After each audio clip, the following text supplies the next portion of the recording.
Baik, terima kasih pemirsa masih bersama kami dan Mirsaku. Kita akan lanjutkan lagi untuk mendengarkan pertanyaan berikutnya. Kami persilakan kepada Bapak Sukumbang.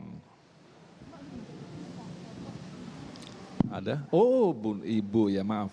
Assalamualaikum warahmatullahi wabarakatuh. Waalaikumsalam warahmatullahi. Nama saya Rita Sikumbang. Saya berasal dari kota Sibolga, Sumatera Utara. Dari prodi PPKN. Saya sangat tertarik tentang pernikahan beda agama ini. Jadi izin bertanya kepada Ustadz Habib, apakah pernikahan beda agama ini diakui oleh negara? Lalu apakah status anak dari pernikahan beda agama tersebut? Terima kasih. Terima kasih. Saya persilakan pada Abah terlebih dahulu. Lantas bagaimana pernikahan beda agama? Oh iya, apa saya yang jawab? Silakan, Habibana.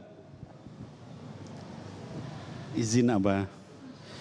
Bismillahirrahmanirrahim. Rabbi syrah li sadri wa yassir li amri wahlul 'uqdatan min lisani yafqahu qawli. Hadirin wal hadirat, terutama anakku yang bertanya barusan. Jadi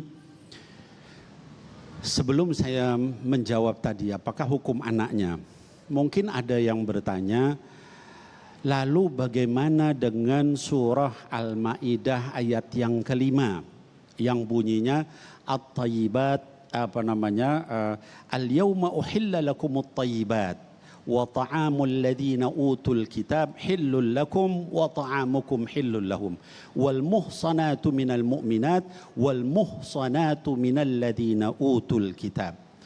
Dalam ayat itu Al-Maidah ayat 5, ya Allah menjelaskan pada hari ini dihalalkan bagi kamu hal-hal yang baik, ya. Lalu kemudian Allah menjelaskan wal muhsanatu minal mu'minat, di antara yang dihalalkan itu hendaknya kalian menikah dengan muhsanat. Muhsanat itu wanita atau laki-laki yang muhsan, yang jaga akhlaknya, jaga adabnya, jaga jangan sampai kemudian dia mohon maaf ya misalnya disentuh berzina dan sebagainya. Nah, itu kata Allah Subhanahu wa taala, hendaknya kalian menikah dengan yang seperti itu. Kemudian kata Allah Subhanahu wa taala wal muhsanatu minal ladina utul kitab. Nah, ini penting. Lalu juga dibolehkan menikah dengan muhsanat, dengan wanita muhsan atau laki-laki atau perempuan yang menjaga kemaluannya dari orang yang ahli kitab.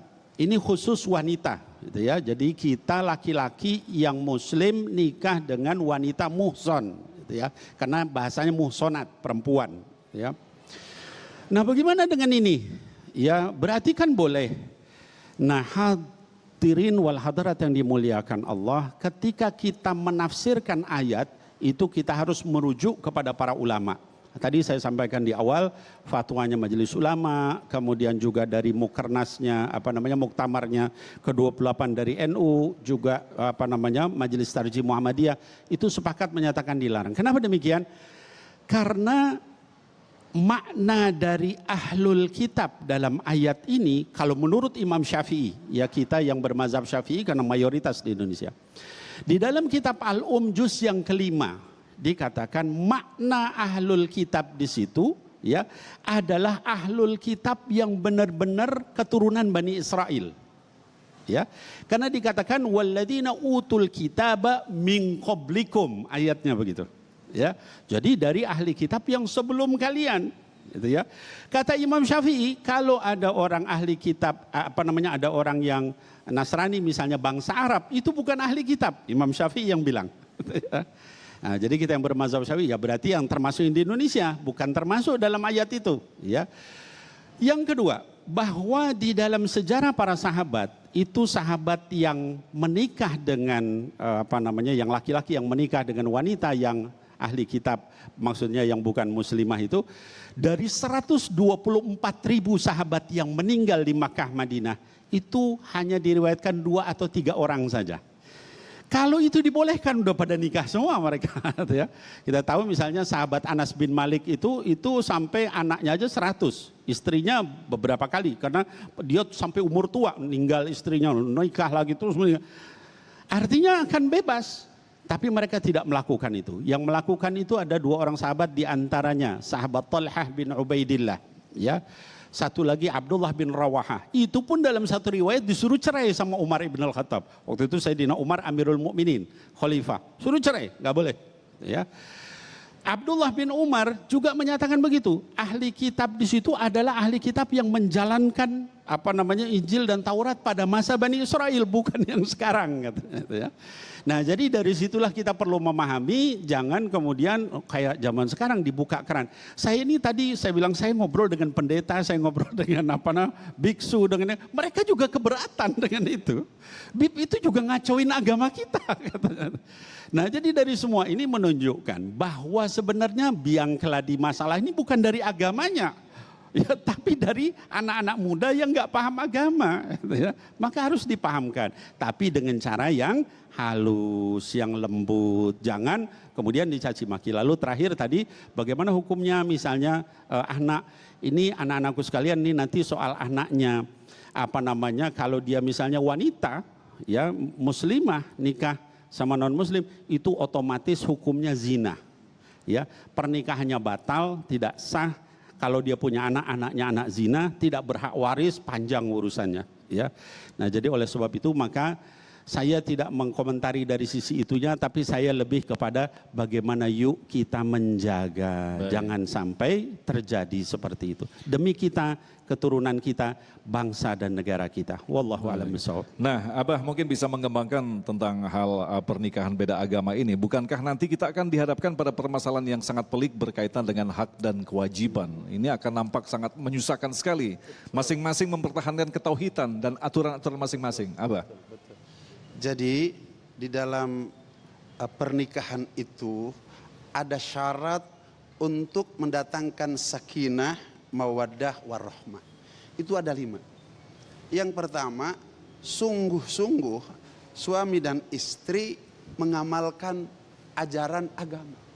Yang di dalam ajaran agama itu ada tadi, yang 5 itu. Itu harus sungguh-sungguh. Bagaimana mungkin seorang ibu rumah tangga dan suami dapat sungguh-sungguh mengamalkan ajaran agama, yang satu agamanya lain, yang satu agamanya lain. Ini nggak mungkin bisa untuk mewujudkan rumah tangga yang sakinah, mawaddah, warahmah. Kemudian yang kedua, suami maupun istri melakukan kewajiban. Suami kepada istri, istri suami kepada suami, itu tidak menuntut hak. Karena kewajiban datang dari suami kepada istri, kewajiban datang dari istri kepada suami, sedangkan hak datang dari Allah. Jadi kita jangan pernah menagih hak itu kepada suami setelah kita istri melakukan kewajiban. Jangan pernah menagih kepada suami, kepada istri setelah suami melakukan kewajiban. Karena yang memerintahkan sesuatu yang wajib kepada kita, suami dan istri, bukan kita, Allah.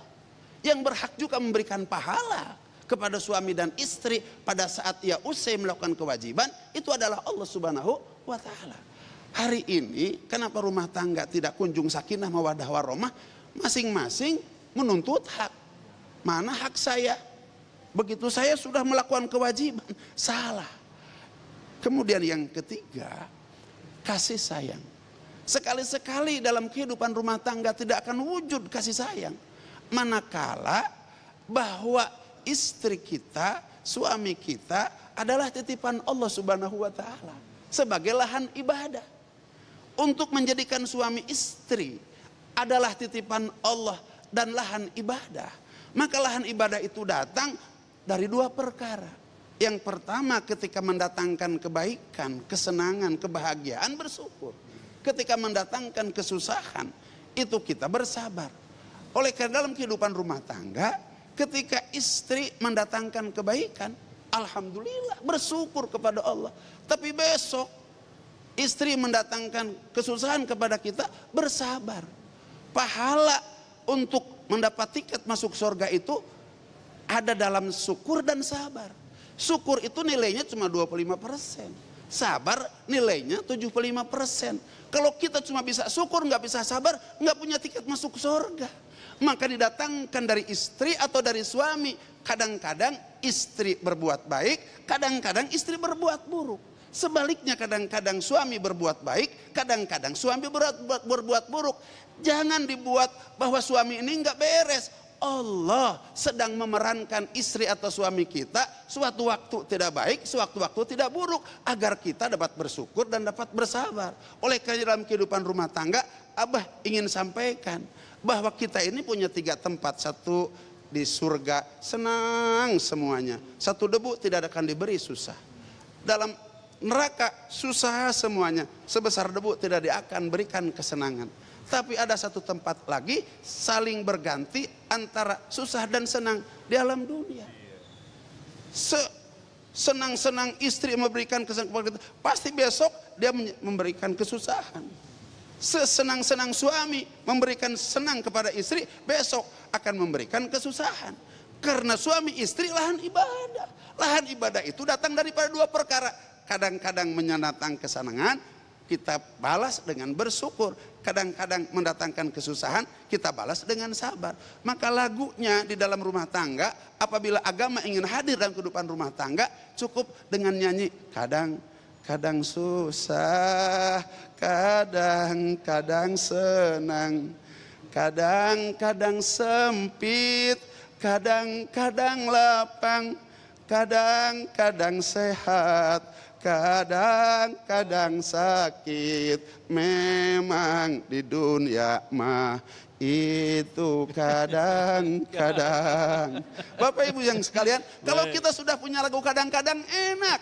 Suami marah, lagu kadang-kadang. Istri marah, lagu kadang-kadang. Selesai persoalan.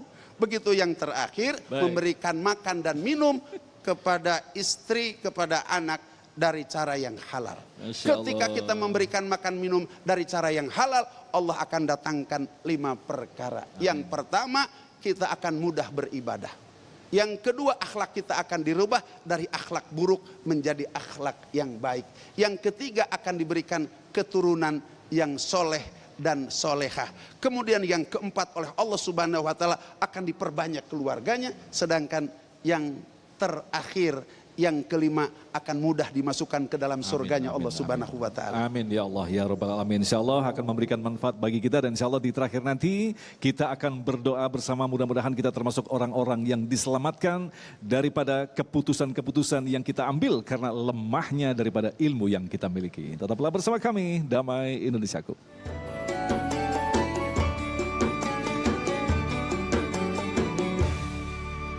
Demikian pemirsa yang dirahmati Allah, Damai Indonesiaku untuk hari ini, dan insya Allah besok di Ahad 13 Maret kami akan menghadirkan Ustadz Hilmi Firdausi dan Ustadz Abdul Muta'ali dengan tema Fitnah Menghancurkan Perdamaian. Agung Izul Haq dan kerabat kerja Damai Indonesiaku serta pendukung acara ini, Sarung Wadimor, tentu Sarung kita mengucapkan terima kasih atas perhatian Anda. Assalamualaikum warahmatullahi wabarakatuh. Izin Abah. Bismillahirrahmanirrahim. Hadirin wal hadirat, mari kita berdoa kepada Allah Subhanahu wa taala. Mudah-mudahan Allah senantiasa memberikan taufik wal hidayah kepada kita semua. Amin ya Allah ya Rabbal Alamin. Alhamdulillah hamdan yuwafi ni'amahu wa yukafi mazidah. Ya Rabbana lakal hamdu wa lakal syukru kama yanbaghi li jalali wajhikal karim wa azimi sultanik. Allahumma salli ala Sayyidina Muhammad wa alihi wa sahbihi ajma'in wa sallim. Allahumma arinal haqqa haqqa warzuqna ittiba'ah wa arinal batila batila warzuqna ijtinabah. Ya Allah, tunjukkan yang benar itu benar kepada kami semua ya Allah, dan beri kami kekuatan untuk mengikutinya, dan tunjukkan kepada kami yang salah itu salah ya Allah, dan berikan kekuatan kepada hamba-hambamu ini untuk mengikutinya ya Allah. Allahumma rabbana atina, Allahumma rabbana la tuzigh qulubana ba'da idh hadaitana wa hab lana min ladunka rahmah innaka antal wahhab. Ya Allah, ampuni kami dan jangan Kau balikan hati kami di dalam kekafiran kembali setelah beriman ya Allah, dan berikan kepada kami hidayah ya Allah. Allahumma rabbana atina fid dunya hasanah wa fil akhirati hasanah wa qina adzaban nar wa adkhilnal jannata ma'al abrar ya azizu ya ghaffar ya rabbal alamin. Allahumma ya Allah biha ya Allah biha ya Allah bihusnil khatimah ya Allah, berikan kepada kami meninggal yang husnul khatimah ya Allah, meninggal yang Kau terima amal-amal kami, jangan Kau hancurkan hapuskan amal kami karena hal yang buruk yang kami lakukan sadar maupun tidak. Wa sallallahu ala nabiyyina Muhammadin wa alihi wa sahbihi ajma'in wa sallim walhamdulillahi rabbil alamin.